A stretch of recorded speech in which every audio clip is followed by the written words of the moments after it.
तेल लगाकर सोए हुए हैं, खासकर किसके लिए? आदिवासी समाज के लिए।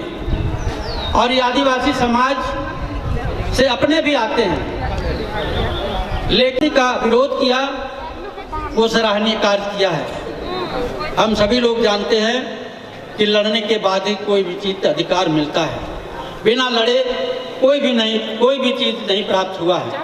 इसलिए हम लोग को इस लड़ाई जो रैंप बना है, इस छोटी सी नहीं बहुत बड़ी सी बात है, इसके लिए हम लोग को अपने समाज में अपने मुख्यमंत्री के साथ इस प्रकार से हम लोग मांग कर रहे हैं कि भाई इस रैंप को हटा दीजिए। उनको तो खुद सोचना चाहिए कि आदिवासी शानी होने के बाद हम सभी लोगों को वहाँ पर हर देश के लोग, हर क्षेत्र के लोग आते हैं, उनको आने जाने में कठिनाई हो रही है। तो ऐसी परिस्थिति में सबसे पहले उनको रैंप को हटाना चाहिए था। हमारा कहना ये है कि आप सभी लोग जितने भी बात रखे हैं, मैं उनका समर्थन करता हूँ। हमारे दादा बाबा आजा लोग, खासकर बिरसा मुंडा ने, सिद्धू कानू ने, चांद भैरव ने, हम लोग के वीर बुद्धू भगत ने, टाना भगत ने जिस प्रकार से अपनी लड़ाई लड़के अपने धर्म, संस्कृति और जल जंगल जमीन को बचाया है, उस धरोहर को बचाने के लिए आज सभी लोग खड़े हुए हैं। आपको वीर बुद्धू भगत, तिलका मांझी, भगवान बिरसा मुंडा, इस प्रकार से आप लोग तैयार होइए।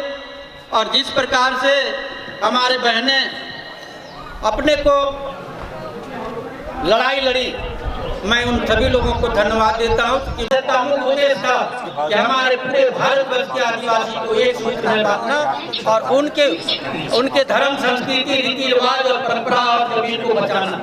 उनका एक ही उद्देश्य था, बड़े अभियंता थे और वो उनके घर में इस प्रकार से लूट हो रहा था, उन्होंने चिंता जताई और अपने समाज का विकास और अपने समाज के रक्षा के लिए उन्हें अखिल भारतीय आदिवासी विकास परिषद बनाया, जिसके तहत आज पूरे देश में अखिल भारतीय आदिवासी विकास परिषद संचालित है, झारखंड में भी संचालित है। इस प्रकार से हम लोग बाबा कार्तिक राव ने हमारे समाज को एक मार्गदर्शन के रूप में अपने धर्म और संस्कृति को जागृत करने के लिए जिस प्रकार से 69-70 में उन्होंने सरहुल शोभा यात्रा निकालकर इस सरहुल शरणार्थ स्थल, केंद्रीय शरणार्थ स्थल को बचाने का काम किया था।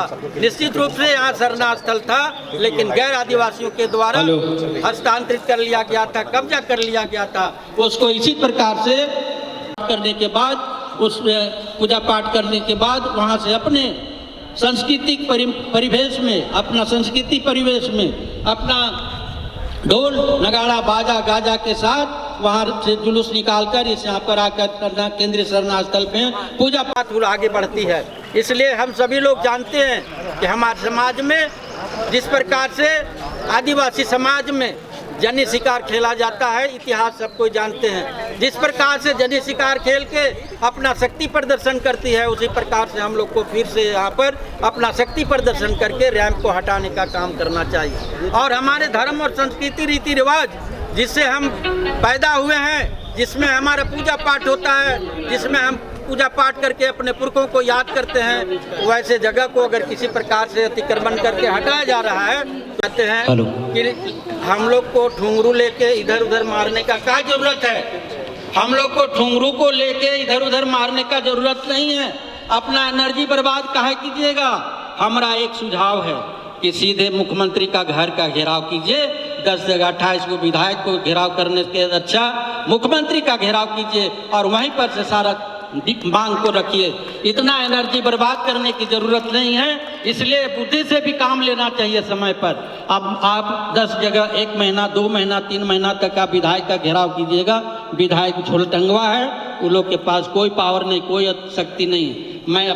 मैं इस बयान के साथ कह रहा हूँ कि इन लोग के पास कोई शक्ति नहीं है। चाहे चमरा लिंडा मंत्री हो, चाहे कोई भी हो, उन लोग के पास किसी प्रकार का पावर नहीं है। जब तक मुख्यमंत्री कुछ नहीं बोलेगा, कुछ नहीं होगा। इसलिए हम लोग को एक ही जगह ठुंगरू से मारना चाहिए, 2.5 से मुड़े में कि साला इच्छे मारोगे तबे मुड़ता है। तो जेले हम इनके सबसे पहले मुखिया के मारे चाहिए और उकरे घेराव करना चाहिए। अपन शक्ति के हिने उन्हें बर्बाद करे से क्या जरूरत है, पैसा बर्बाद करे से क्या जरूरत है। सबसे पहले भेड़ाबंदी हम लोग पूरे झारखंड के आदिवासी को एक सूत्र में बुलवाइए, मीटिंग कराइए और 1 महीना के अंदर में उस अल्टीमेटम दे के पूरे झारखंड के आदिवासी के साथ बैठक करके समन्वय बना के, जिस प्रकार से निरंजना हेरोन कही थी करते हैं तो कभी नहीं आप सफलता पाएंगे। इसलिए मैं कहता हूँ कि बटोगे तो कटोगे। जिस प्रकार से समाज को तोड़ोगे टूट जाएगा और अपने को बिखर जाओगे और यहाँ के समाज को लोग लूट लेगा। हमारा कहना यही है कि आप एकत्रित रहो, संगठित रहो और संघर्ष करो और अपने जो नेता हैं, अपने जो अगुवा हैं, उनकी बातों को रखो और उसके साथ एक कदम से कदम मिला के चलने का काम करो। मैं यही कहना चाहता हूं कि 100 बात की एक बात, मुख्यमंत्री का घेराव कीजिए और 10 जगह इधर उधर जाने का जरूरत नहीं है, विधायक को कुछ बोलने की जरूरत नहीं है। इसलिए मैं यही कहना चाहता हूं कि सबसे पहले मुख्यमंत्री का आवास घेराव कीजिए, चाहे यहाँ हो चाहे डिमरा हो। डिमरा जो जंगल में है उसका बाप का घर है, चाहे शिबू सोरेन को घेरिए, दूसरी जगह जाने से फायदा नहीं है। सबसे पहले हम लोग को मुख्यमंत्री का घेराव करना चाहिए और वहाँ पर जितना भी हम लोग को जेल में भरना है, हम लोग जाने के लिए तैयार हैं। अपने समाज को बचाने के लिए हम लोग तैयार हैं। हम अपने समाज के धर्म संस्कृति रीति रिवाज को बचाने के तैयार हैं। लेकिन इस प्रकार का जो भी हमारे समाज में जिस प्रकार से विभीषण का काम कर रहा है, उसको भी चिन्हित करके उसको भी सेंधरा भी किया जा सकता है। हम लोग काहे लिए इधर उधर घूमते रहते हैं भाई? एक बार अध्यक्ष बनता है 2 साल का लिए होता है, हमेशा के लिए अध्यक्ष नहीं होता है। मैं जानता हूँ, मैं अखिल भारतीय आदिवासी विकास परिषद का प्रदेश का उपाध्यक्ष हूँ। मैडम गीता श्री उरांव जी भी अखिल भारतीय आदिवासी विकास परिषद के प्रदेश की अध्यक्षा है और राष्ट्रीय स्तर पर जो अखिल भारतीय आदिवासी विकास परिषद है वो महिला मोर्चा का राष्ट्रीय अध्यक्ष है। हम लोग समाज के लिए काम करते हैं, हम लोग किसी का दलाली करने नहीं जाते हैं। मैडम भी कांग्रेस पार्टी से जुड़ी है, कोई बोल के दिखा दे कि कोई भी आया है कांग्रेस का पार्टी का नेता यहाँ पर कि चलो सरना को बचाएंगे। कोई भारतीय जनता पार्टी का नेता कोई आया है बचाने के लिए? कोई नहीं आया है। इसलिए पहले माटी तब पार्टी। इसलिए अगर हमारा समाज ही नहीं रहेगा तो हम पार्टी में रह के क्या करेंगे? इसलिए हमारे जो समाज के लोग हैं उनको जागृत करने की बात, उनको जागृत करने की ज़रूरत है, उसको समझाने की ज़रूरत है।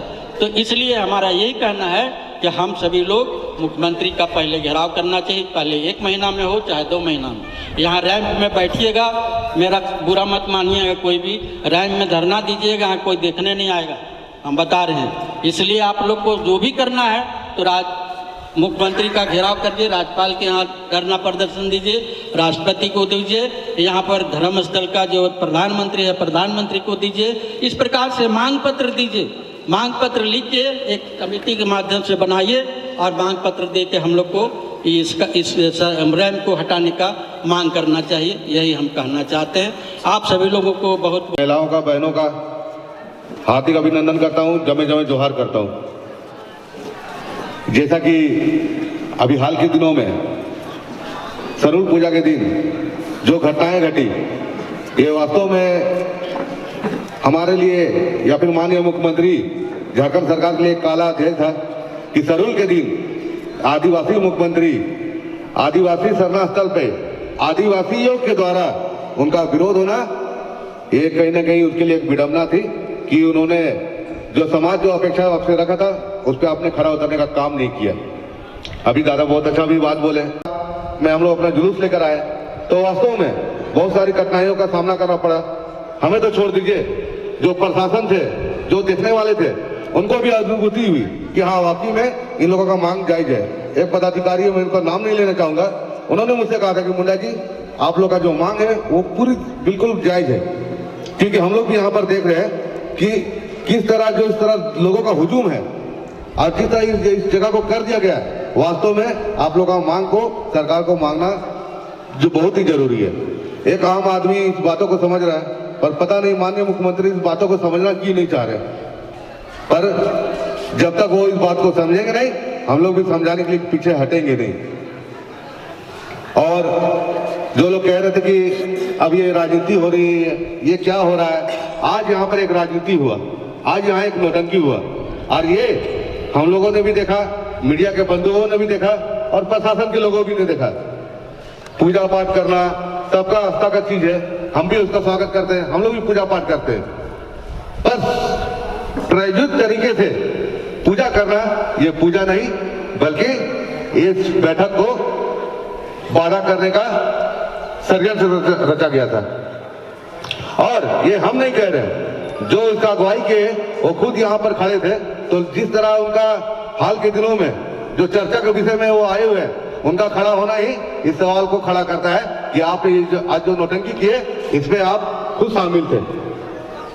तो मैं उन लोगों से भी कहना चाहता हूं कि जो लोग कहते हैं कि हम लोग राजनीति कर रहे हैं, अगर समाज को बचाना अगर राजनीति है तो हम लोग राजनीति कर रहे हैं और इससे हम लोग पीछे भी नहीं हटेंगे। अभी आप लोग सुबह से हम लोग आए हुए 11 बजे से लेके अभी 4:30-5 बजने को है। मैं ज्यादा बात नहीं कहते हुए अब मैं अपने अभिभावक को माइक देता हूं ताकि आगे की रणनीति के बारे में वो बताए। और सबको मेरी तरफ से बहुत बहुत जमे जमे जोहार। आज ये अभी डॉक्टर बिसव राव जी जो अपनी बातें रख रही थी, मैं बताना चाहूँगी कि पिछले तकरीबन 2 महीने से इनकी तबीयत बहुत ख़राब है और ये दिल्ली से अभी इलाज अपना करके लौटे हैं, मगर आज की इस बैठक में ये शामिल हुए। तो ये हमारा जो जज्बा है, भावना जो एक उफान मार रहा है अपनी विरासत को बचाने के लिए। बहुत बातें हो गई हैं, ये हमारा केंद्र सरना स्थल है। इतिहास भी जानते हैं कि बाबा कार्तिकराव की क्या भूमिका रही। एक राजनीतिक व्यक्ति होते हुए उन्होंने सामाजिक काम किया। अब इस बात को लोग आज की डेट में ऊंची सोच वाले क्या इसका रंग रूप बनाते हैं, उससे हमको कोई परवाह नहीं।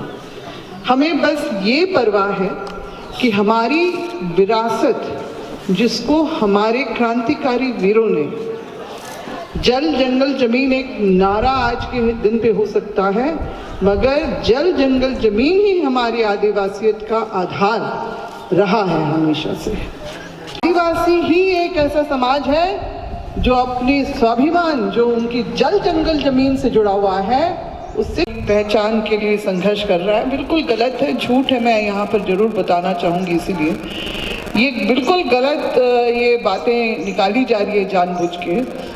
और 2011 में आखिरी हमारा सेंसस का काम हुआ, जिसके अंतर्गत तकरीबन 50 लाख के सरना धर्मावलंबियों ने अपनी पहचान दर्ज करवाई। कोर्ट कॉलम था तभी ना हो पाया। मगर जब से भाजपा की सरकार इस राज्य में आई है, आपने देखा देश का माहौल बदला, सभी को पता है। मगर 16 से विश्व हिंदू परिषद के द्वारा बोला गया सरना सनातनी एक है। आरएसएस के प्रमुख जो 2017 में आते हैं बोलते आदिवासी हिंदू ही तो है, अलग से कॉलम कोड क्यों? तो ये क्या दर्शाता है कि हम लोग जो हैं, हम लोग इस देश के नागरिक नहीं, तभी ना हमारे लिए कॉलम कोड नहीं बना, झारखंड में ही नहीं बना। और मैंने इसका प्रचार प्रसार जहां भी मैं जाती हूँ देश भर में, सब जगह किया है कि देख लीजिए ये झारखंड में हुआ है, ये कहीं पर भी ये लागू हो रहा है। आप लोगों को समझना होगा। उसके ठीक बाद में महाराष्ट्र भी गई थी और मैंने महाराष्ट्र में भी यही बात कही। तो ये आज की ये स्थिति है। और 2020 का तो हमने बता ही दिया आपको कि कॉलम कोड हट गया। 2022 में क्या होता है कि हमारा सरुल शोभा यात्रा को 5वां स्थान मिला इस देश भर में, ठीक है। और उसी साल जो है यहाँ पर सरना भवन का भी शिलान्यास करने तत्कालीन और अभी वर्तमान के जो मुख्यमंत्री हैं उनके द्वारा ही शिलान्यास होना था यहाँ पर। तो उस दिन मैं यहाँ पर आई, कार्यक्रम था शिलान्यास का। मुझे सूचना मिली कि जो कनेक्टिंग फ्लाईओवर का जो है प्रोजेक्ट बढ़ रहा है आगे, कोई ड्रिलिंग गेट के सामने ठीक जो हो रहा है, जरूर कोई पिलर स्पैन वहाँ पर खड़ा हो सकता है। मुझे बताने वाले कोई रिटायर्ड प्रशासनिक अधिकारी ही थे। तो मैं तुरंत आई और मैंने देखा कि ड्रिलिंग हो रहा है। और टेक्निकल टीम के जो हेड थे यहाँ पर, इंजीनियर इन चीफ, मैंने उनसे ये बात कही और मैंने कहा देखते हुए भी आ रही हूँ क्या ये ऐसा होगा तो बहुत दिक्कत होगी। तो उन्होंने कहा सरुल शोभा यात्रा की जानकारी हमें भी है, हमने डीपीआर इस फ्लाईओवर का ऐसा बनाया है कि कोई भी पिलर स्पैन गेट के सामने नहीं आएगा और किसी को कोई दिक्कत परेशानी नहीं होगी। ये उन्होंने कहा टेक्निकल टीम, यानी जो डीपीआर देख रहे हैं बना रहे हैं, ठीक है। अब मैं उनकी बात पे भरोसा ना करूं कि ना करूं, करना होगा। और कनेक्टिंग भी, अगर कोई भी साधारण व्यक्ति क्या समझता है, ये परियोजना इसलिए लाई गई थी कि जाम से शहर के इस हिस्से को मुक्ति दी जाए, मुक्ति मिले इसीलिए। मगर वही कनेक्टिंग फ्लाईओवर रैंप के रूप में डिस्कनेक्ट हो गया यहाँ पर। क्योंकि हमारा जो कॉलम कोड हटा के हमारी पहचान मिटाने वाले लोगों ने देखा कि अरे भाई, जिनका हम अस्तित्व मिटा दिया हमने कागजों में, ऐसे तो नहीं मिटाया, कागजों में जो है मिटाया है, वो तो अपनी परंपरा की भव्यता से आगे बढ़ रहे हैं, है कि नहीं। सिंपल सी बात, अगर हमारा सरुल शोभा यात्रा 5वें नंबर पे आता है देश के सर्वे में, तो इसका मतलब क्या है। तो ये या कुछ ऐसे जो ठेकेदार भी टाइप के लोग हैं, इनके मुंह से बार बार बड़ी बेफिजूल सी बातें निकलती है कि 3 साल से फ्लाईओवर बन रहा था, तब क्यों चुप थे भैया, हम कोई विकास विरोधी हैं कि कहीं भी बैठ जाएंगे। हम तो स्वागत था, हमने स्वागत किया है, सभी ने स्वागत किया है, और हम लोग निरंतर देखते रहे फ्लाईओवर का जो है निर्माण। और ये नवंबर तक, जब तक ये जुटको के हाथ में था इधर इस तरह से, तो ये बात किसी के दिमाग में नहीं थी कि यहाँ पर रैंप उतरेगा। और ये जानकारी भी नहीं थी, मुझे भी नहीं थी कि यहाँ पर अतिक्रमण भी पिछले साल हो चुका है। और अतिक्रमण का भी जो किस्सा कहानी भी बड़ा अजीब है। यहाँ पर बातें बहुत 35 लाख वाली उठाई जा रही है कि किसने किया। अब ऑन रिकॉर्ड भी वो मेरे पास कागज है भू अर्जन विभाग का, जिसमें हितबद्ध जो है, या एजेंसी बोल लीजिए या व्यक्ति में, केंद्र सरना समिति का नाम आ गया। अब कौन है उसका अध्यक्ष, आखिर कैसे आ गया भाई, वो कोई यहाँ इस मौजे का निवासी है क्या। जो केंद्र सरना समिति तो एक संचालन करने वाली समिति है, उसका नाम कैसे सरकारी कागज में रिकॉर्ड में चढ़ गया। ये सारी चीजें हैं जो अभी उछाली जा रही हैं कि इसने वैसा किया, उसने पैसा उठा लिया, ये किया वो किया। अरे भाई, जब आपने यहाँ पर सरना भवन का भी जिम्मा लिया था, और देखिए बहुत बड़ी तो गड़बड़ी यहाँ पर है क्योंकि डीपीआर हमारे हाथ में है। आज तक यहाँ पर आप लोग घूम के देख लीजिए, कहीं पर भी कोई शिलापट या कोई बोर्ड जो किसी भी सरकारी योजना इतनी बड़े प्राकृत राशि से बनती है, आपको किसी भी कोने में कोई बोर्ड मिलेगा जिसमें एजेंसी का नाम लिखा हो, जिसमें प्राकृत राशि का जिक्र हो, जिसमें संवेदक का नाम जिक्र हो। कुछ नहीं है। क्यों नहीं है? क्यों नहीं है? क्योंकि पैसे का गोलमाल किया गया है बहुत जबरदस्त, जो आपको दिखता है, हम लोग सबको दिखता है, सबको दिखता है। जो ताला लगाने वाले बोलते हैं यहाँ पर कि भाई इसको हैंडओवर नहीं किया इसलिए हम ताला नहीं खोलेंगे। हाँ, मतलब बपौती समझ लिए हैं इसको अपनी। से ये आंदोलन शुरू किया है क्योंकि रैंप बहुत बड़ी एक अड़चन है हमारी उस परंपरा के जो है में जो पैदा की जा रही है, जो हमने एक धरोहर जो है हमारा, ये गेट भी टेढ़ा मेढ़ा लगा के रखा। इतने लोगों को इसमें परेशानी हुई, पता चला। हम लोग तो अंदर से इसको रिकॉर्ड कर रहे थे, बाहर में युवाओं से पूछा तो उन्होंने दिखाया वीडियो कि किस तरह से लोग जो है ऐसे जैसे किसी मेला में आते जाते हैं ना, वो वाला माहौल था पहली बार जो देखा हमने। तो हमारा जो ये आंदोलन है चल रहा है, उस दिन जो भी हुआ सुबह के समय में मुख्यमंत्री, जबकि उनको ये बार बार कहा गया था, सारे वीडियो तो वो देखते ही हैं, और मगर उनको आना नहीं चाहिए था। मौजे टोले का भी सरना स्थल सुरक्षित नहीं है। अभी ज़्यादा दिन नहीं हुआ है, धुमसा टोली में यहाँ पर जो हुआ था, है ना, सरना स्थल जिसका घेराबंदी हो चुका है, उसमें अखड़ा में बजरंगबली का अभी मतलब आने को रामनवमी 6-7 दिन था, मगर वहाँ की शरारती तत्वों ने बजरंग दल वगैरह सबने मिलके वहाँ पर बजरंगबली का जो है महावीर झंडा वहाँ पर काटने का जबरदस्ती का काम किया, माहौल बिगाड़ने के लिए। तो आप इसी से समझ लीजिए सरकार का रवैया इस तरह से होगा तो लोगों का भी मनोबल भी इस तरह से बढ़ता है। और भी सिमडेगा का भी हमें सुनने में आया है, इसी तरह का वहाँ पर भी प्रयास किया जा रहा है। तो ये बहुत बड़ी लड़ाई है और बहुत लंबी लड़ाई है, और ये ऐसा कि हम लोगों को आदिवासी समाज को, संपूर्ण आदिवासी समाज को एकजुट होना है इस लड़ाई में, शामिल होके अपनी विरासत, अपनी पहचान और अपना जो बच्चों का भविष्य, जैसे हमारे पूर्वजों ने हमारे लिए किया, अब हमारी बारी है कि हम आने वाली पीढ़ी के लिए अपनी विरासत को बचाएं। क्यों? गलत कहा कुछ क्या? हाँ, ये होता है, पेड़ कोई लगाता है, बीज कोई बोता है, तो आने वाली पीढ़ी उसको खाती है ना।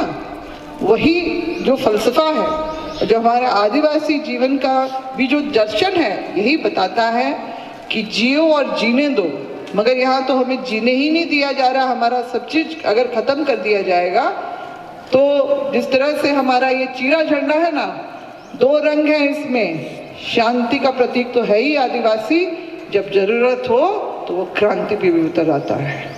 ये जो है इस चीज को हम लोगों को समझना होगा और अपने आंदोलन को चरणबद्ध तरीके से हम लोगों को आगे बढ़ाना है।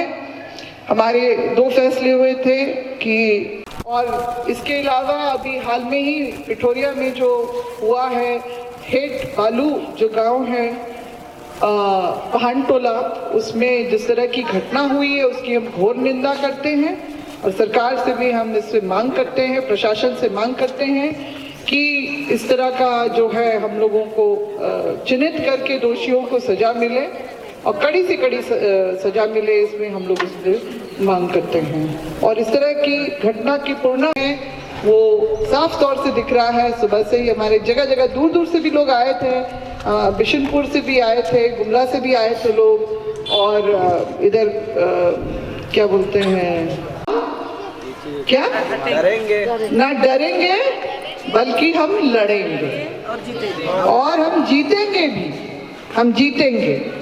ये हमारा जो है अब बिल्कुल ये आंदोलन का हम लोगों का प्रमुख बिंदु रहेगा और हम लोग योजनाबद्ध तरीके से, चरणबद्ध तरीके से अपनी योजना को अंजाम देंगे। हमारे जितने भी पत्रकार बंधु यहाँ पर सुबह से बड़े, अभी तक जो आंदोलन चलता रहा है क्योंकि हमारी जायज मांग हमारी अभी तक पूरी नहीं है। सरूल से पहले जो सरूल सरना स्थल के सामने जो रैंप उतारा गया है उसके विरोध में हमने लगभग 3 महीने से जो यहाँ पर चरणबद्ध जो हमारा आंदोलन चला, उसका जो प्रभाव जो है शासन पे नहीं पड़ा है।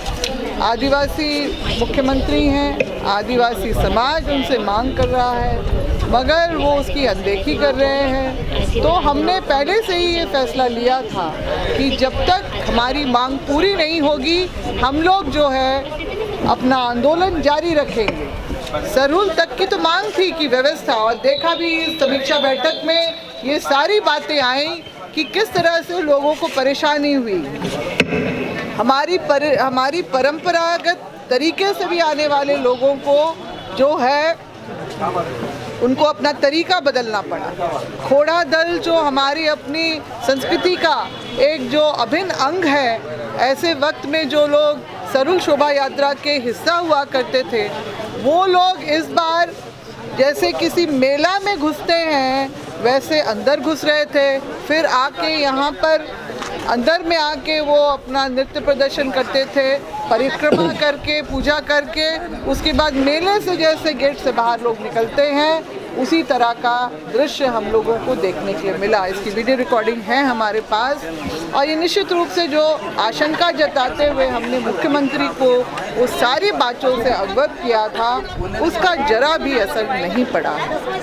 और ये जो प्रदेश है एक 5वीं अनुसूची का प्रदेश है और जो है यहाँ पर हमारी अनुसूचित क्षेत्रों में, ये रांची भी उसी का हिस्सा है, ये हमारे जो 13 जिले हैं अनुसूचित है पूर्णतः। हमारी जो प्राचीन काल से चली आ रही व्यवस्थाओं को संरक्षण की बात संविधान के 13(3) क में मान्यता देकर इसको कही गई और अनुच्छेद 244 के अंतर्गत 5वीं और 6वीं अनुसूची का भी जो है व्यवस्था बनाई गई।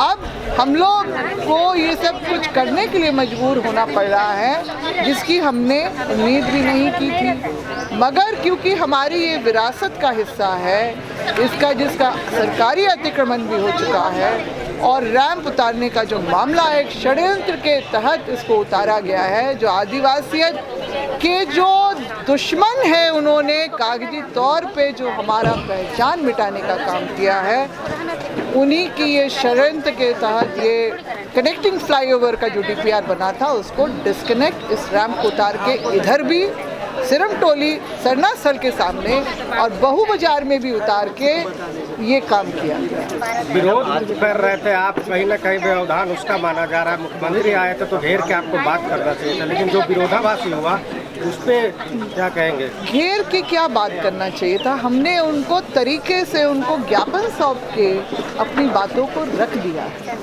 और हम ये उम्मीद कर रहे थे कि वो हमें बुलाएंगे। हाँ, उनके प्रतिनिधि रूप पे आश्वासन देते रहे, हो रहा है, मगर इस बात को वो भी मान रहे थे, मगर हुआ कुछ। अच्छा, मगर जब मुख्यमंत्री, क्योंकि देखिए इतना आक्रोश होता है, कोई भी जो है जब आप आज आपने मीटिंग रखा है, इसका क्या पर्पस है आप लोग का और नहीं देते हैं तो कहीं ना कहीं आप लोग की रणनीति क्या आगे की? पाने के लिए देखिए, आज जो मीटिंग का पर्पस था, इतने दिनों से जो हम लोगों ने रैंप को लेकर लड़ाइयाँ लड़ी, चरणबद्ध आंदोलन किया, चाहते थे कि सरूल के पहले ये रैंप हट जाए और आदिवासी समाज के श्रद्धालुगण जब माथा टेकने के लिए सिरमटोली सरना स्थल आएंगे तो वहाँ पर उनको समस्या उत्पन्न हो। इसी उद्देश्य के साथ हम लोग चरणबद्ध आंदोलन किए और ये चाहते थे कि सरहुल के पूर्व रैंप हट जाए, लेकिन माननीय मुख्यमंत्री जी ने कहीं से भी सरहुल शोभा के पहले से रैंप को हटाने की कोशिश नहीं की। बस एक जो सीमेंटेड किया हुआ था उनको हटाया था मुख्य द्वार से और बाकी समस्या उसी तरह बनी हुई थी। उससे पता चला कि झांकी, बहुत सारे लोग झांकी में जब मुख्य द्वार तक आते हैं यहाँ, वो नहीं प्रवेश कर पाए और उसे वहीं से सिरमटोली चौक, जयपाल सिंह मुंडा चौक से ही उन्हें दूसरे रास्ते की ओर उन्हें भेज दिया गया। दूसरा था कि कुछ लोग अपने परिजनों को छोड़ के यहाँ माथा टेकने आए तो पता चला कि वो बिछड़ गए हैं अपने परिजनों से और बहुत लोग खोड़ा दल के साथ आए जो नाचते आते थे, वो नाच नहीं पाए, वो कहीं ना कहीं चलते चलते आए और एक बार परिक्रमा करने के बाद वो चले गए।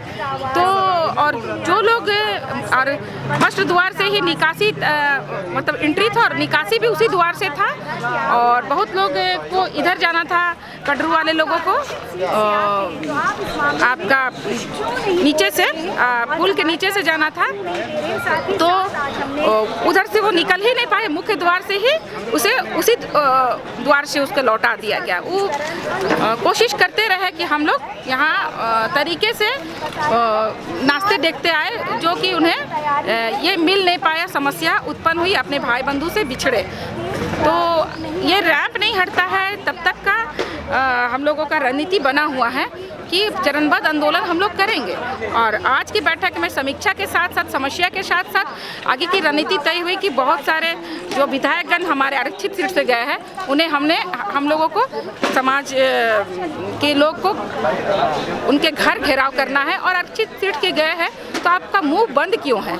जब माननीय रामेश्वर उरांव जी अपना मुंह खोले, सदन में खोले और बात को रखे मुख्यमंत्री के पास, तो आप लोग को भी गोल बंद होना चाहिए था, लेकिन ये नहीं बोलना समाज के लिए कहीं ना कहीं एक संदेश जाता है कि आदिवासी समाज का कोई माँ बाप नहीं है, खुद आंदोलन करना है, खुद जागरूक होना है, खुद अपने अधिकारों के लिए लड़ना है। और इस धरोहर को, जो कि ये मुख्य सरना स्थल है, यह हमारा धरोहर, ये आस्था का केंद्र है, इसको बचाने के लिए, क्योंकि आने वाले समय में हमारा जनसंख्या कम नहीं होगा बल्कि बढ़ेगा और उस समय किसी भी तरह से समस्या उत्पन्न ना हो, इसलिए हम लोग लगातार आंदोलन करेंगे और रैंप को हटाने के लिए सरकार के लिए डिमांड करेंगे। अभी भी सरकार के पास मौका है, मैं संदेश देना चाहती हूँ, मौका है। अगर चाहते हैं कि और ये आंदोलन आगे ना बढ़े तो आके वार्तालाप करने की कोशिश करें, नहीं तो फिर ये आंदोलन बढ़ेगा और सरकार की फजीहत सरकार खुद कराएगी।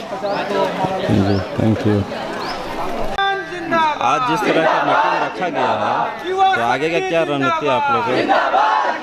आगे का रणनीति है कि जिस तरीके से भारत के संविधान को मानने वाले लोग जो अपने को कहते हैं विधायक मंत्री, जब अपने पद का शपथ लेते हैं संविधान की कसम खाते हैं और संविधान की कसम खाते हुए बोलते हैं कि हम भारत के संविधान को मानते हुए ही सारा काम करेंगे, लेकिन उसी संविधान में आदिवासियों के लिए CNT की ज़मीन, SPT की ज़मीन, विल्किंसन रूल, 5वीं अनुसूची, 6ठी अनुसूची, सारी चीज़ें उसमें अंकित है। लेकिन आज आदिवासियों की ज़मीन की लूट चारों तरफ फैली हुई है। ये चाहे पूर्व की सरकार रही हो या फिर अभी की सरकार रही हो, सभी पार्टियों के सरकारों में आदिवासियों की ज़मीन की लूट हो रही है। आज भी हम देख रहे हैं कि सरना मसना की ज़मीन, हरगड़ी की ज़मीन, आदिवासियों की जो धार्मिक व्यवस्था की ज़मीन होती है, सारी ज़मीनों का लूट हो रहा है।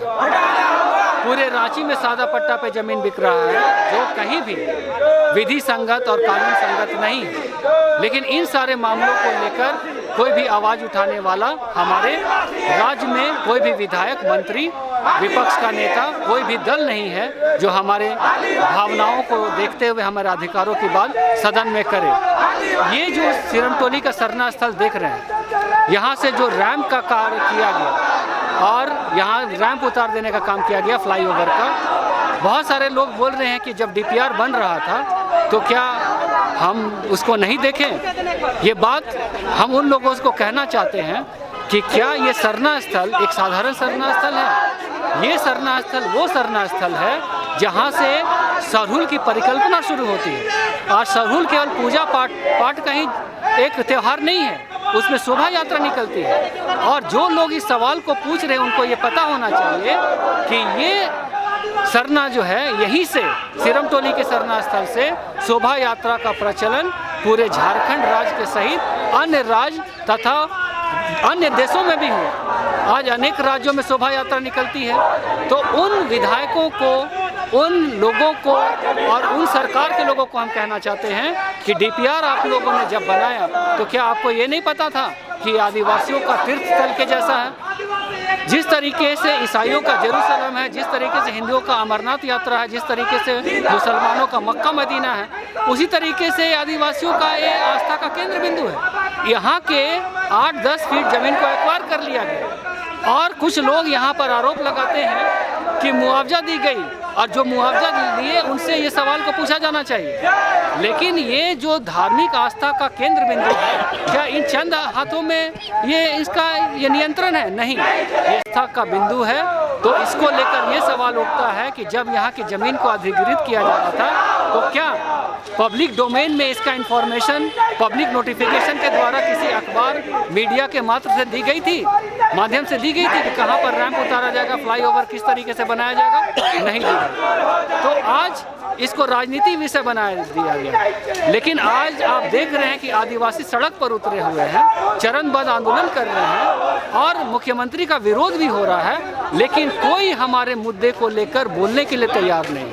और इसको लेकर आज यहाँ पर बैठक हुई और ये निर्णय लिया गया कि आज के बाद हम लोग चरणबद्ध आंदोलन करेंगे और खासकर 28 आदिवासी विधायक के साथ साथ अन्य विधायकों का भी हम लोग जो है आवास का घेराव करेंगे, मुख्यमंत्री के आवास का भी घेराव होगा और ये चरणबद्ध आंदोलन होगा। और ये जागरूकता हम चारों तरफ फैलाएंगे और पूरे झारखंड व राज्य में इसको एक राज्यव्यापी आंदोलन बनाने के अलावा पूरे भारतवर्ष के आदिवासियों को संगठित करके ये बताने का कोशिश करेंगे कि आदिवासियों के साथ झारखंड राज्य में अत्याचार हो रहा है। और तब तक हम लड़ेंगे जब तक यहाँ के रैंप को नहीं हटा दिया जाए और जब तक कि सारे सरना, मसना और हरगड़ी और जो हमारे धार्मिक व्यवस्थाओं की ज़मीन है उसको नहीं बचाए, तब तक ये आंदोलन हमारा अनवरत जारी रहेगा। Thank you.